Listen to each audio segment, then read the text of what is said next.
A esta hora saludamos con Pavel Muñoz, asambleísta de Alianza País. Buenos días, Pavel, gracias por estar aquí.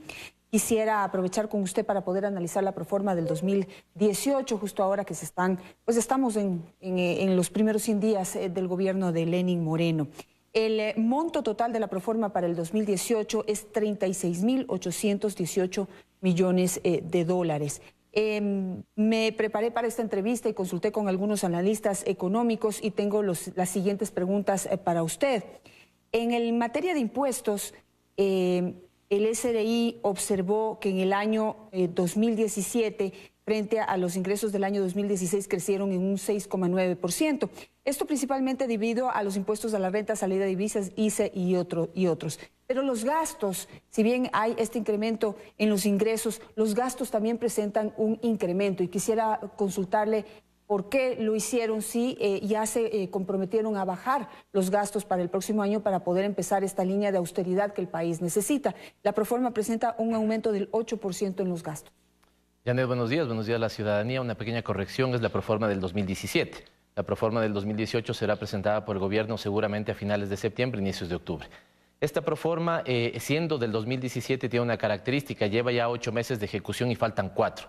Efectivamente, el monto total asciende a cerca de los 37.000 millones, donde los ingresos tributarios llegan a ser hasta 14.000 millones de dólares. No solo eso, nosotros le hemos preguntado al Servicio de Rentas Internas que nos confirme si es que ese es un valor sobreestimado o si es que efectivamente es una previsión que la van a poder cumplir. Y ellos nos han dicho que efectivamente la van a poder cumplir. ¿Por qué, Janet? Porque por al menos 3 motivos. En este momento llevan ya una, recaudación que llega a bordear cerca de los 8.000 millones de dólares. La preocupación estaba dada sobre si ante la eliminación del impuesto de los 2 puntos del IVA, que básicamente significan unos 1.000 millones de dólares, y la, eliminación de las salvaguardias, efectivamente el ritmo de crecimiento de la recaudación iba a sostenerse para llegar a la meta que ellos han planteado. Insisto que nos han contestado que sí. Así que no tenemos por qué dudar de esa cifra. Respecto a los gastos... Pero una aclaración en torno al tema de impuestos. ¿En base a qué están calculando eso? Porque los ingresos en el segundo semestre normalmente por concepto de impuestos bajan, no suben. Pero en diciembre crecen. Pero usted lo refleja el próximo año, ¿no? Usted me está hablando de la proforma del 2017. Hay un elemento... Para la proforma del 2018, entonces usted verá reflejado el incremento en esos impuestos que se recaudan en diciembre, que es un mes que se gasta mucho. Hay un elemento, Janet, y es que nosotros como Asamblea Nacional no ponemos ninguna cifra. Las cifras las pone el Gobierno Nacional y lo que hace la Asamblea Nacional es verificar la existencia y el cumplimiento de al menos algunas disposiciones. Número 1, que las preasignaciones de ley estén dadas, es decir, para salud, para educación, para GATS, gobiernos autónomos centralizados. Número 2, una regla fiscal que es muy importante, que los ingresos permanentes permitan cubrir los gastos permanentes, y ahí hay un excedente incluso superior a los 1.000 millones de dólares. Número 3, que no se supere el techo de endeudamiento. Así que respecto a las cifras de cómo las calcularon, qué presupuesto están tomando, básicamente esas las debería contestar el gobierno porque es quien ha enviado las cifras. Pero insistirle en que el Servicio de Rentas Internas nos ha dicho que su meta de recaudación mensual se ha ido cumpliendo y que ellos estiman que efectivamente los 14.000 millones lo van a cumplir. Tienen 2 datos adicionales que para ellos son significativos. De enero a julio de este año es el mayor crecimiento interanual de los últimos 4 años. Ha crecido en 10,8%. Y otro dato que es importante es que en los últimos 4 meses de recaudación el crecimiento interanual es mayor al 12%. Entonces, ahí incluso tenemos un signo de recuperación económica. Evidentemente, sabrá que yo discrepo con la entrevista anterior por cómo se ve, la economía. Yo creo que es una economía que está al servicio de la sociedad, al servicio de los sectores privados, y hay que saber utilizarla. Usted me preguntaba respecto a los gastos. Ahí se ha satanizado mucho también cerca de 9.000 millones de dólares que están destinados al pago de personal. Pero, Janet, hay que decirle a la gente que de esos 8.000 millones de dólares, el 87% está compuesto en un gasto para maestros, para profesores, para personal de policía, personal militar y jueces. Con lo cual, esta idea de una burocracia, desmesurada y una burocracia no útil, ¿no es cierto?, no es tal. Si usted también considera datos, por ejemplo, de la Organización Internacional del Trabajo, sigue dando al Ecuador como una economía donde de cada 10 empleos que se generan, 9 están generados en el sector privado y solo 1 en el sector público. Así que ahí tiene usted un tema de gasto. ¿Por qué no ha sido más agresivo el gobierno en disminuir sus gastos? Está presentando, entiendo que la próxima semana o esta semana, no sé si al final de la semana, algunos temas de austeridad. Yo creo que eso es sano, siempre y cuando la austeridad no caiga en el otro extremo que puede puede ser muy complicado, Janet, porque cuando uno deja de invertir, uno genera un frenazo en la economía que hace que toda la economía, digamos, se desbarate. A ver, pero explíqueme una cosa. Si se ha aumentado un 8% los gastos en medio de una necesidad de reducirlos, ¿cómo lo van a financiar? Porque, bueno, si bien usted dice que el 87% están en maestros, fuerza pública y demás funcionarios públicos que de alguna manera se dedican al servicio de la gente y pues creo que se justificaría desde esa medida, pero ¿con qué les van a pagar? Con los ingresos permanentes que, insisto, son más altos que los gastos permanentes. Esta era una regla fiscal muy importante que apareció en la Constitución de 2008 y que se recoge en el Código Orgánico de Planificación y Finanzas Públicas. Para que usted tenga una idea, pero fundamentalmente la ciudadanía. Lo que yo tengo en ingresos permanentes que vienen, por ejemplo, de la línea de los tributos, debe permitirme cubrir la línea de los gastos permanentes que viene, por ejemplo, del pago de personal. Esta debería ser siempre superavitaria, es decir, debería haber ahí un superávit. Y en este momento se registra un superávit en esa cuenta, que son cerca de 1.100 millones de dólares. Por otro lado, usted tiene ingresos no permanentes, como los que provienen del petróleo, que le permiten financiar a usted gasto no permanente, por ejemplo, el tema de las inversiones. Aquí es donde se genera un déficit, Janet. Pero como a usted le sobraron 1.100 millones de dólares de los ingresos permanentes, puede volcarlos acá y ahí disminuye el déficit. Por eso el déficit de esta proforma es de 4.7% respecto al PIB, un punto porcentual menor al del año anterior. ¿Cómo financiarlo? Las fuentes de financiamiento que también están previstas en esta proforma superan los 11.000 millones de dólares y están diversificadas. Es decir, es falso que tenemos solo colocación o con China o con Estados Unidos o con el BID. No, hay bonos internos, hay bonos externos. Los bonos externos provienen o, digamos, de la colocación en mercados de capitales o provienen de créditos de banca comercial externa o de países externos o de organismos de cooperación internacional. Me parece que bordea los 6.000 millones de dólares. Entonces, es una proforma que necesita ser financiada, evidentemente, pero que diversifican sus fuentes de financiamiento. Es decir, tiene un hueco fiscal de más de 4.000 millones de dólares. Sí, 4.700 millones de dólares. Para ponerlo en términos que la gente entiende y conoce mejor. Hablemos de la amortización de la deuda. Son 7.034 millones de dólares que representan un 19% del total de los gastos que se van a hacer en esta proforma presupuestaria. Y de acuerdo al analista que consulté, esto superaría lo que se destina en salud y educación en alrededor de 3.000 millones de dólares. Falso. Es decir, ahí el concepto y lo que se preveía, ¿no? que el grueso o que gran parte de los ingresos del Estado se iban a destinar al pago de la deuda y no a lo social como siempre se había ofrecido. Falso, Janet, dígale ahí al analista que le asesore bien porque el dato es falso. Lastimosamente no tengo un dato donde se pueden ver las líneas, pero si usted considera las amortizaciones y el pago de capital, llega a pagar un poco más de 9.000 millones de dólares.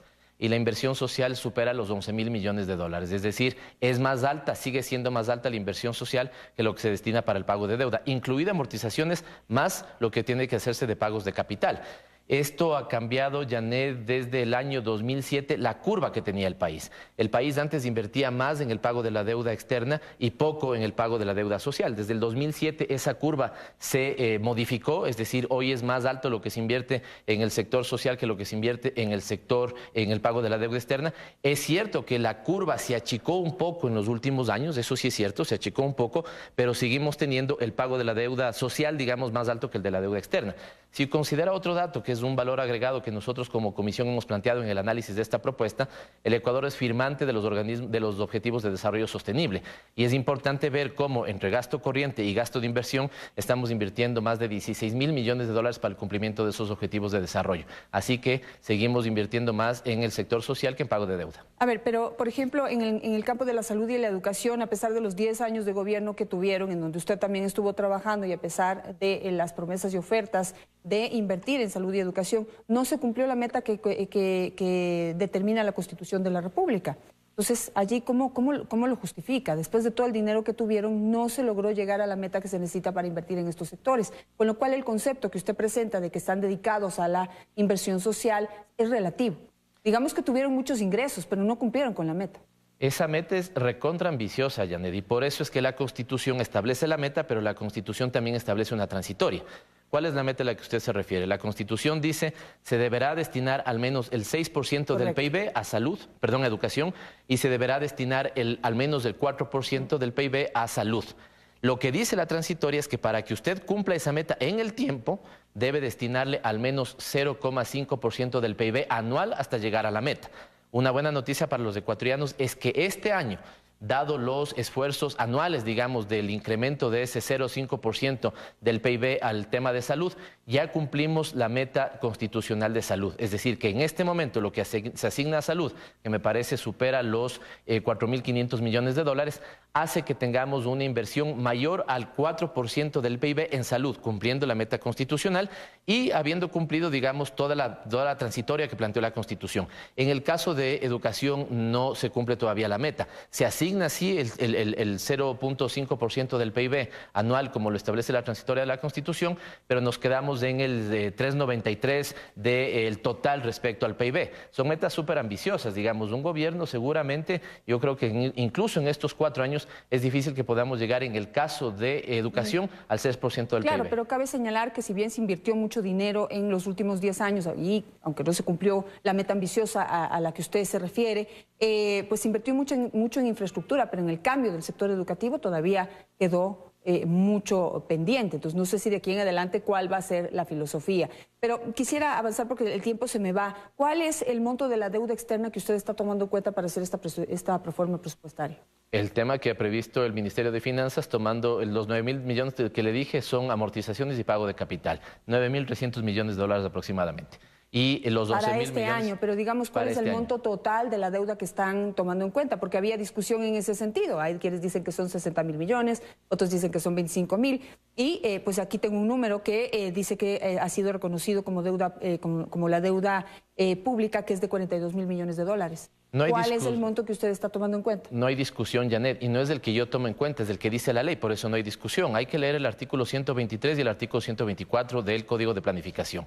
El 123 dice lo que es deuda y lo que no es deuda. Por ejemplo, ¿qué no es deuda? Las operaciones menores de 360 días. Por ejemplo, ¿qué no son deuda? Los pasivos contingentes. Por ejemplo, ¿qué no son deuda? ¿No es cierto? Las operaciones comerciales de las empresas públicas. No es mi opinión, es lo que dice el artículo 123 del Código de Planificación.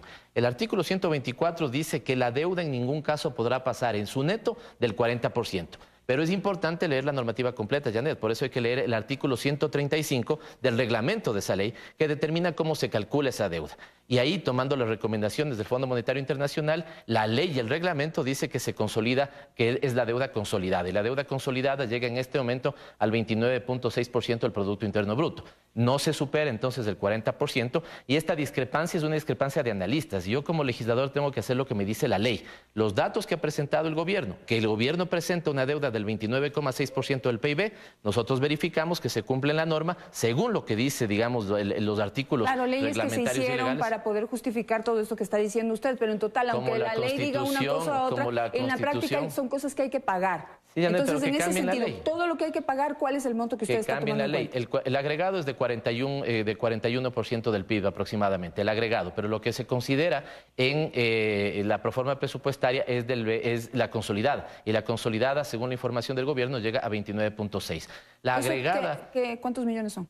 Son cerca de 30.000 millones de dólares. ¿Cuánto? 30.000 millones de dólares. Porque nuevamente, Janet, a pesar de que nos han querido mostrar una economía, digamos, que está hecho pedazos, vuelve a ser una proforma que supera en su PIB total, ¿no es cierto?, más de los 100.000 millones de dólares, que estima crecimiento en los próximos 4 años, empezando con el 0,71% del PIB ahora y terminando en el 2020 con el 2,5% del PIB, que estima una balanza comercial positiva en estos años, incremento en exportaciones de camarón, de atún, de banano. Esta visión positiva de la economía, ya, o sea, esto refleja la contraposición que hay incluso internamente dentro de Alianza País y el gobierno, porque ya el presidente les dijo que la mesa no está servida. Pero entonces que manden los datos en ese sentido. Ahí ya no hay nada que discutir. Pero no estoy hablando de mis datos, estoy hablando de los datos del gobierno. Claro, pero por ejemplo, estoy hablando de los datos del gobierno. Yo particularmente creo la mesa servida 100% y la década ganada. Yo particularmente creo y sostengo la mesa servida y la década ganada. Bueno, eso pero dice los que no, datos, presidente. Pero los datos que le doy, Janet, usted dice que es una discusión de analistas y ya no es solo de analistas, ya pasó al equipo económico del gobierno, ya está reconociendo que no hay la mesa servida. Entonces no hable de que no hay crisis, porque ya hay que hablar con la verdad. Si yo no he hablado, Janet, si yo no he hablado. Si usted lo que me está preguntando son las cifras de la proforma.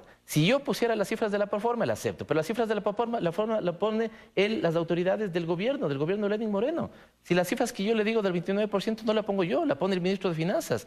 El crecimiento lo pone el Banco Central. La recaudación lo pone el Servicio de Rentas Internas. Y todos son organismos del gobierno. Claro, pero son recaudaciones que pueden estar sobreestimadas, deuda que no está siendo tomada en cuenta tal y como es, y algunas otras cosas que le tengo que preguntar. Por ejemplo, la calidad de la deuda ya se analizó. de la deuda adquirida, independientemente del monto, pero la calidad de la deuda. Aquí dijo, por ejemplo, el exministro de Finanzas, Patricio Rivera, dijo que se endeudaban con los chinos al 10% y no con el Fondo Monetario Internacional al 2%, porque se estaba invirtiendo esa deuda en obras que iban a generar unos réditos del 29%, como el Coca-Cola Sinclair. ¿Cuáles son los réditos generados en este momento por las obras que se hicieron, como las hidroeléctricas? Dos elementos, Janet. Si usted tiene el histórico de cómo era la deuda externa en este país, gobiernos anteriores llegaron a endeudar hasta el 70% del PIB, ahí hay mala calidad de deuda.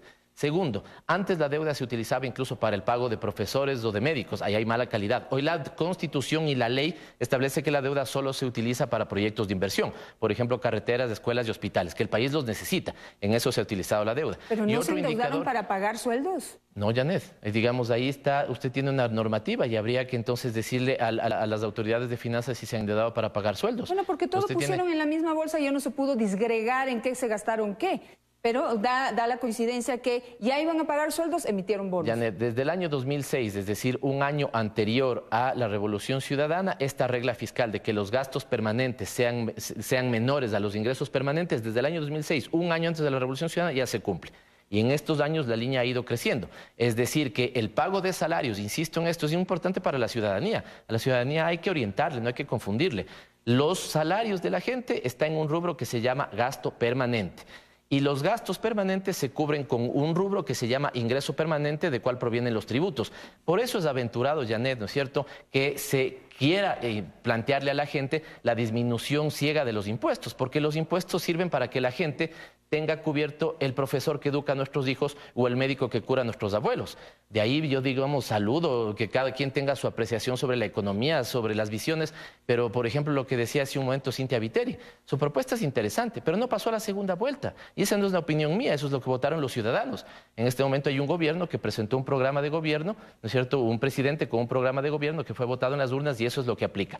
Por eso es que las cifras que usted me pregunta, si hay alguna pregunta específica, particular de cómo fueron calculadas, de si le sumaron esto o le quitaron esto, habría que preguntarle al Ministerio de Finanzas o a las autoridades económicas, que son los que elaboran la proforma. Claro, pero ya viendo los resultados en la práctica de lo que se hizo en estos últimos 10 años y que necesita un cambio para poder generar realmente un dinamismo en la economía de aquí en adelante, pues deja mucho que desear. Por ejemplo, la inversión pública que supuestamente iba a generar un crecimiento del PIB que se iba a disparar, no se logró. El PIB creció, bajó, creció, bajó, creció, bajó, creció y ahora está a la baja otra vez. Janet, tomemos el promedio.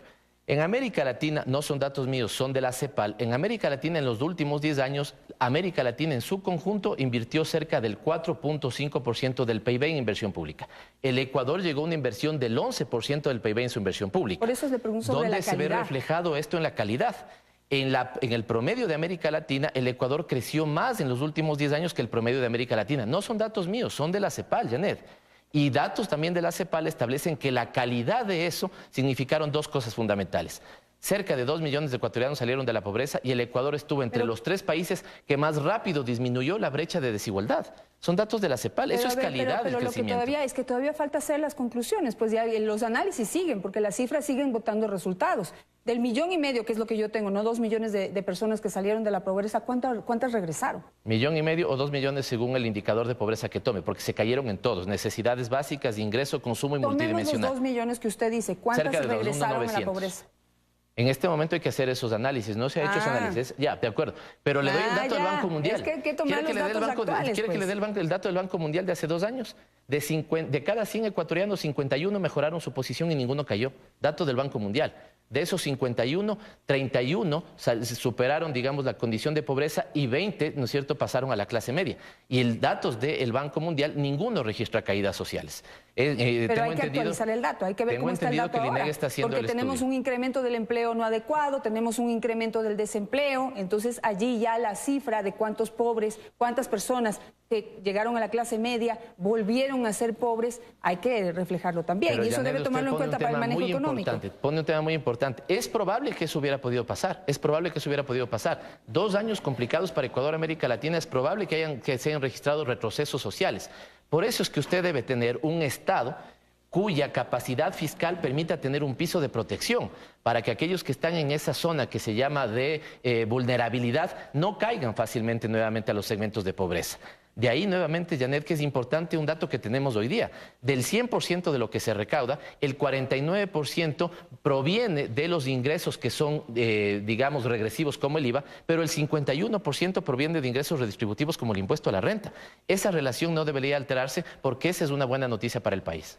¿Está tomando en cuenta usted ya todo el monto de la preventa petrolera y lo que dijo el ministro de Hidrocarburos, que no solamente se está pagando con petróleo, que también se tiene que pagar cash, más de 5.000 millones de dólares? Yo y sectores de oposición que están en la mesa le han preguntado eso al ministro. El ministro está por enviar sus respuestas, pero una cosa concreta, Janet. El tema de las ventas anticipadas de petróleo no entra en la proforma. ¿Por qué? Porque la proforma presupuestaria no contempla 4 rubros. Número 1, banca pública. Número 2, seguridad social. Número 3, empresas públicas. Y número 4, gobiernos autónomos descentralizados. Así que eso, y como le dije, lo que es y lo que no es deuda no se registra en el programa. Claro, pero eso está que en los ingresos permanentes, porque ahí también le quisiera preguntar que qué va a pasar si se para la refinería nuevamente. Eso está en ingresos y gastos de las empresas públicas, que no es parte del presupuesto general del Estado. Y respecto al tema de la refinería, también le trasladamos al ministro directamente una apreciación. Usted dijo que la refinería está en problemas. Usted podría advertir que la refinería podría parar. Si para la refinería, usted debería contemplar más recursos en la importación de derivados. Pregunta exacta hecha al ministro de Hidrocarburos. Y el ministro de Hidrocarburos nos dice que de momento no puede estimar él una para de la refinería, ¿no es cierto?, ni de qué tamaño será. Por lo tanto, se sostienen en que sus impuestos, sus importaciones de derivados serán las que están en la proforma. Muchísimas gracias, Pavel, por estar esta mañana con nosotros.